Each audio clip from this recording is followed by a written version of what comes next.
هي الحلقات تحفظني بآيات من القرآن، هي الحلقات تملأني بحب المصطفى العدنان، هي الحلقات تحفظني بآيات من القرآن. اعوذ باللہ من الشیطان الرجیم، بسم اللہ الرحمن الرحیم۔ ناظرین کرام السلام علیکم ورحمۃ اللہ وبرکاتہ۔ انشاءاللہ تبارک و تعالی آج ہم لوگ پڑھیں گے النحو الکبیر کا سبق نمبر 17، حروف عاملہ کا بیان۔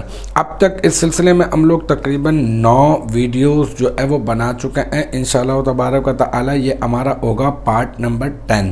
اچھا، جو اب تک جو ہے وہ ہم لوگوں نے حروف عاملہ یعنی ایسے حروف جو عمل کرنے والے حروف ہیں نا، ان کی 2 قسمیں ہم نے بنائی۔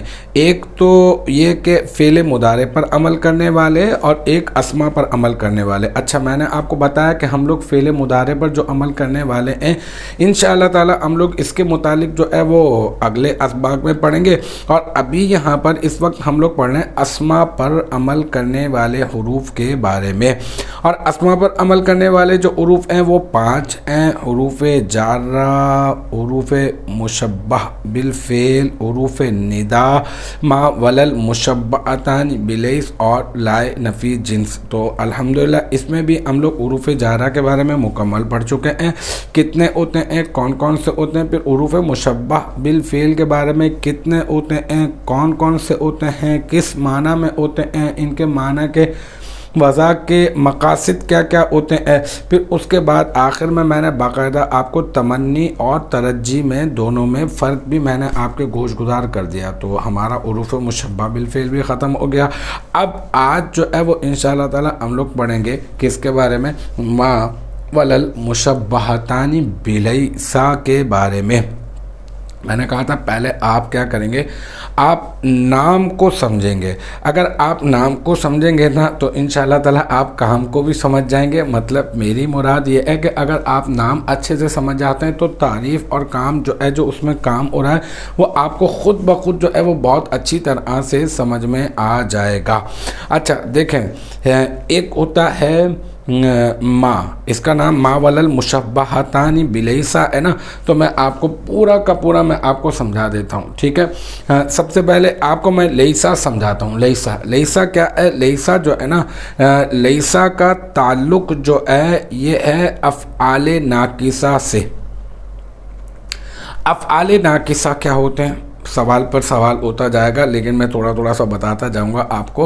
افعال ناقصہ کیا ہوتے ہیں؟ دیکھیں، افعال ناقصہ کے بارے میں ہم لوگ باقاعدہ طور پر پڑھیں گے انشاءاللہ تعالی سبق نمبر 23 میں، اور وہ اب تک میں نے ریکارڈ نہیں کروایا، تو ابھی چند ہی دنوں میں انشاءاللہ تعالی میں کروا دوں گا۔ مزید آپ کو سمجھ میں آ جائے گی۔ ابھی فی الوقت آپ کتاب میں بھی جا کے دیکھ سکتے ہیں، اور ابھی تھوڑا بہت میں جتنی ضرورت ہے وہ میں ابھی آپ کو بتا دیتا ہوں۔ افعال ناقصہ کیا ہوتے ہیں؟ افعال ناقصہ وہ ہوتے ہیں جو اپنے فاعل کے بارے میں خبر کے محتاج ہوتے ہیں، یعنی فاعل سے مل کر، بس صرف فاعل سے مل کر ان کا معنی مکمل نہیں ہوتا ہے، جبکہ کچھ افعال ایسے ہوتے ہیں جن کا فاعل کے ساتھ مل کر مفہوم جو ہے وہ کامل حاصل ہو جاتا ہے، لیکن یہ اپنے فاعل کے بارے میں خبر کے بھی محتاج ہوتے ہیں۔ اور دوسرا یہ کہ یہ بھی حروف مشبہ بالفعل، ابھی پڑھے نا ہم نے حروف مشبہ بالفعل، اور میں نے آپ کو بتایا تھا حروف مشبہ بالفعل کہاں پر داخل ہوتے ہیں۔ حروف مشبہ بالفعل داخل ہوتے ہیں جملہ اسمیہ خبریہ پر، یعنی مبتدا پر اور خبر پر داخل ہوتے ہیں۔ اور حروف مشبہ بالفعل کا عمل کیا ہوتا ہے؟ وہ مبتدا کو نصب دے دیتے ہیں اور خبر کو رفع دیتے ہیں، جیسے ان زیدن قائم، تو انہ نے کیا کیا؟ اس زیدن کو حالت نصبی میں کر دیا اور قائم حالت رفعی میں ہی رہا خبر جو تھی۔ تو ہم یہ کہتے ہیں کہ یہ حروف مشبہ بالفعل کیا کرتے ہیں، ان کا عمل کیا ہوتا ہے؟ یہ کرتے ہیں اپنے اسم کو نصب دیتے ہیں اور اپنی خبر کو رفع دے دیتے ہیں۔ اچھا، اب میں یہاں پہ یہ کیوں بتا رہا ہوں حروف مشبہ بالفعل کے بارے میں؟ اصل میں مجھے آپ کو سمجھانا یہ ہے افعال ناقصہ کا عمل۔ تو حروف مشبہ بالفعل کا عمل اگر سمجھ میں آ جاتا ہے تو افعال ناقصہ کا عمل سمجھنا بہت زیادہ آسان ہو جاتا ہے، کیونکہ جو حروف مشبہ بالفعل کا عمل ہے بالکل اس کے اپوزٹ، مطلب میں یوں کہتا ہوں بالکل اس کے سامنے والی گلی میں جو ہے وہ رہتے ہیں کون؟ افعال ناقصہ عمل کے اعتبار سے، یعنی ان کا جو عمل ہوگا بالکل اس کے جو ہے وہ اپوزٹ ہوگا، برعکس ہوگا۔ مطلب یہ کیا کرتے ہیں؟ حروف مشبہ بالفعل یہ مبتدا کو نصب دیتے ہیں اور خبر کو کیا کرتے ہیں؟ رفع دیتے ہیں۔ اور افعال ناقصہ کیا کرتے ہیں؟ افعال ناقصہ یہ کرتے ہیں کہ وہ مبتدا کو رفع دیتے ہیں اور خبر کو نصب دیتے ہیں۔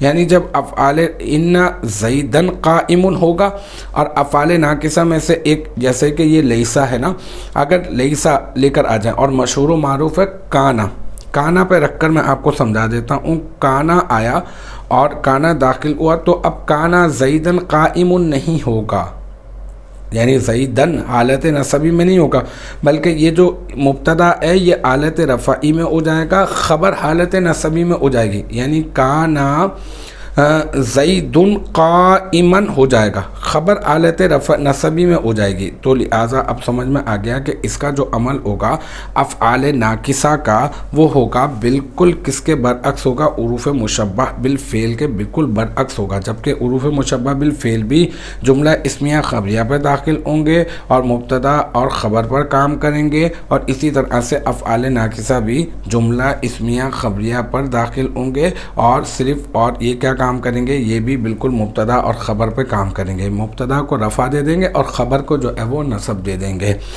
اچھا، ناقصہ کہنے کی وجہ میں نے آپ کو بتا دی کیونکہ یہ اپنے فاعل کے بارے میں جو ہے وہ خبر کے محتاج ہوتے ہیں۔ اچھا، ایک اور بات میں آپ کو یہ بتا دیتا ہوں کہ یہ جو لیسا ہے نا، لیسا جس کے بارے میں آپ کو بتانا چاہ رہا ہوں، جو آج کا جو مین ٹاپک ہے، تو لیسا نہیں ہے، مطلب یہ ما اور لا ہے، لیکن ہم ان کو مشابہت دے رہے ہیں لیسا کے ساتھ، تو لیسا تو پہلے سمجھ لیں۔ تو لیسا کا تعلق جو ہے، ابھی میں نے آپ کو بتایا نا افعال ناقصہ کیا ہوتے ہیں، تو لیسا کا تعلق ہے افعال ناقصہ سے، جس طرح سے افعال ناقصہ ہوتے ہیں ان میں ایک ہے لیسا۔ تو لیسا کیا کام کرتا ہے بھائی؟ لیسا بھی مبتدا خبر پہ داخل ہوگا، اور لیسا بھی جو ہے نا وہ اپنے خبر مبتدا کو رفع دے دے گا اور خبر کو نصب دے دے گا۔ تو لیسا زیدن قائمن ہو جائے گا۔ ایک تو بات یہ ہو گئی۔ ایک بات یہ کہ لیسا کا معنی ہوتا ہے نہیں، لیسا جو ہے نفی کا معنی ہے، نفی کا فائدہ دیتا ہے، یعنی نفی کے لیے یہ آتا ہے۔ تو اب ہم یہ کہیں گے کہ ایک تو لیسا کا معنی کے اوپر بات ہو گئی اور ایک لیسا کے عمل کے اوپر ہماری بات ہو گئی۔ تو لیسا کا معنی کیا ہے؟ لیسا کا معنی ہے نہیں، ٹھیک ہے، اور لیسا جو ہے وہ کام کیا کرتا ہے؟ یہ معنی نفی کا فائدہ دیتا ہے۔ اچھا، لیسا کہاں پر داخل ہوتا ہے؟ لیسا جو ہے وہ داخل ہوتا ہے مبتدا اور خبر پر، مبتدا کو نصب رفع دے دیتا ہے، خبر کو نصب دے دیتا ہے۔ اچھا، اب ہم یہ پڑھ رہے ہیں آج کی کلاس میں ما و لا، ما و لا، یہ میم الف زبر ما، اس کے علاوہ اور بھی ما ہوتی ہیں، جیسے ما استفہامیہ ہوتی ہے نا، ما ہاذا، اسی طریقے سے ایک ما نافیہ بھی ہوتی ہے، جیسے ما ضربا جو فعل ماضی کو منفی بنانے کے لیے لے کر آئی جاتی ہے۔ اسی طرح سے ما موصولہ بھی ہوتی ہے۔ اسی طرح سے جو ہے اپنا ایک ما ہے ما کافہ، جو حروف مشبہ بالفعل کو عمل سے روکتی ہے، وہ بھی ایک ما ہوتی ہے۔ تو اسی طرح سے ایک ما ہوتی ہے ما ولل مشبہتانی بلیس، ٹھیک ہے۔ لا فعل مضارع پر داخل ہونے کے لیے بھی آتا ہے، منفی بنانے کے لیے۔ ایک لا لائے نفی جنس بھی ہوتا ہے، اور ایک لا یہ والا۔ تو اب یہ دو چیزیں ہو گئیں، ایک ما اور ایک یہ لا۔ لیکن یہ کون سے ما اور کون سے لا کی بات ہو رہی ہے؟ یہ ایسے ما اور ایسے لا کی بات ہو رہی ہے، مشبہتان، یہ تثنیہ کا صیغہ ہے، مشبہتن واحد کا صیغہ ہوتا ہے اور مشبہتان تثنیہ کا صیغہ۔ تو یہ بتانے کے لیے آ رہا ہے کہ ایسے ما اور ایسا لا کہ جن کو مشابہت دی گئی ہو، جن دونوں کو مشابہت دی گئی ہو، کس کے ساتھ؟ با کا مطلب ساتھ، اور لیسا کا مطلب افعال ناقصہ سے تعلق رکھتا ہے یہ لیسا۔ تو اب اس پورے کا آسان سا ترجمہ یہ ہو جائے گا، اس کا نام ایڈنگ کا معنی یہ ہو جائے گا ایسا ما اور ایسا لا جنہیں تشبیہ دی گئی ہو لیسا کے ساتھ، ایسا ما ایسا لا یعنی ماں بہت سارے ہیں، لیکن ابھی جس ماں کی بات کر رہے ہیں یہ وہ ماں ہے جسے لیسا کے ساتھ مشابہت دی گئی ہے۔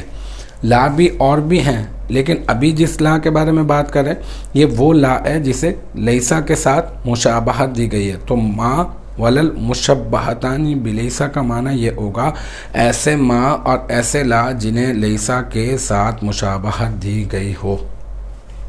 اب میں آپ کو بتاتا ہوں کہ اگر اس کی تعریف، ٹھیک ہے، اس کی تعریف یہ ہے کہ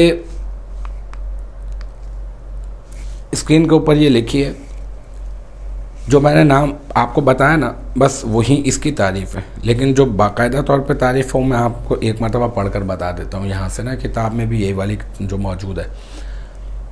ماں ولل مشبہتانی بلیسا کیا ہوتے ہیں؟ ماں ولل مشبہتانی بلیسا یعنی وہ ماں اور لا جنہیں لیسا کے ساتھ تشبیہ دی گئی ہو۔ وہ ماں اور وہ لا جنہیں لیسا کے ساتھ تشبیہ دی گئی ہو انہیں کہتے ہیں ماں ولل مشبہتانی بلیس۔ اب ایک سوال آپ کے ذہن میں پیدا ہوگا، جیسے میں نے حروف مشبہ بالفعل میں نے آپ کو پڑھایا تھا، اور میں نے کہا تھا حروف مشبہ بالفعل کیا ہوتے ہیں؟ وہ ایسے حروف ہوتے ہیں جنہیں فعل سے تشبیہ دی جاتی ہے۔ تو اس وقت میں نے آپ سے کہا تھا کہ آپ کے ذہن میں ایک سوال پیدا ہو رہا ہوگا کہ اگر فعل سے مشابہت دی جا رہی ہے تو کیوں؟ تو یہاں پر بھی آپ کے ذہن میں سوال پیدا ہو رہا ہوگا کہ اگر اس لا اور اس ماں کو اگر لیسا کے ساتھ مشابہت دی جا رہی ہے تو کیا وجہ ہے؟ تو میں آپ کو بتاتا ہوں کہ کیا وجہ ہے۔ تو وجوہات ہے۔ وجہ مشابہت، ان کی لیسا کے ساتھ مشابہت کی دو بڑی وجوہات ہیں۔ پہلی جو وجہ مشابہت ہے، تشبیہ کی جو پہلی وجہ ہے، میں نے آپ کو بتایا کہ لیسا جو ہے وہ کیا کرتا ہے؟ نفی کا فائدہ دیتا ہے نا، معنی نفی کا فائدہ دیتا ہے نا، تو بالکل اسی طرح سے یہ بھی لیسا کی مثل، یہ ماں اور لا لیسا کی مثل، جس طرح سے لیسا نفی کا فائدہ دیتا ہے اسی طرح سے یہ ماں اور لا بھی معنی نفی کا فائدہ دیتے ہیں۔ جیسے لیسا زید قائما، زید کھڑا ہوا نہیں ہے، تو اسی طرح سے ماں زید قائما، زید کھڑا ہوا نہیں ہے، اور لا زید قائما، اور زید کھڑا ہوا نہیں ہے۔ تو یہ وہ ماں اور وہ لا جنہیں لیسا سے مشابہت دی گئی ہے، پہلی وجہ مشابہت کی، تشبیہ کی پہلی وجہ، جس طرح سے لیسا معنی نفی کا فائدہ دیتا ہے اسی طرح سے یہ بھی معنی نفی کا فائدہ دیتے ہیں۔ دوسری وجہ مشابہت، اور دوسری وجہ مشابہت کیا ہے؟ دوسری وجہ مشابہت یہ ہے کہ جس طرح لیسا مبتدا اور خبر پر داخل ہو کر، لیسا مبتدا اور خبر پر داخل ہو کر مبتدا کو رفع اور خبر کو نصب دیتا ہے۔ میں نے آپ کو بتایا نا، یہ مبتدا کو کیا کرتا ہے؟ یہ رفع دے دیتا ہے، اور خبر کو کیا کرتا ہے؟ یہ نصب دے دیتا ہے۔ بالکل اسی طرح سے یہ ماں اور یہ لا جو المشبہتانی بلیسا ہیں، تو یہ کیا، یہ بھی داخل ہوتے ہیں مبتدا اور خبر پر، اور جس طرح سے لیسا کام کرتا ہے کہ مبتدا کو رفع دیتا ہے، خبر کو نصب دیتا ہے، بالکل اسی طرح سے یہ بھی مبتدا کو رفع دیتے ہیں اور خبر کو نصب دے دیتے ہیں۔ تو دو وجہ ہیں، نفی کا معنی نفی کا فائدہ دینا، اور عمل کے اعتبار سے یہ مبتدا کو رفع اور خبر کو نصب دیتے ہیں، تو یہ بھی اسی طرح سے کام کرتے ہیں۔ تو الحمدللہ آج کی اس کلاس میں جو ہے وہ ہم نے کیا، ماں ولل مشبہتانی بلیسا کے بارے میں پڑھ لیا ہے، اور مجھے امید ہے کہ یہاں تک کی جو بات ہے وہ آپ کی سمجھ میں آ گئی ہوگی۔ انشاءاللہ تبارک و تعالی نیکسٹ ٹائم اگلی ویڈیو اگلی کلاس کے ساتھ ملاقات ہوگی۔ جب تک آپ اپنا بہت خیال رکھیے گا۔ وآخر دعوانا ان الحمدللہ رب العالمین۔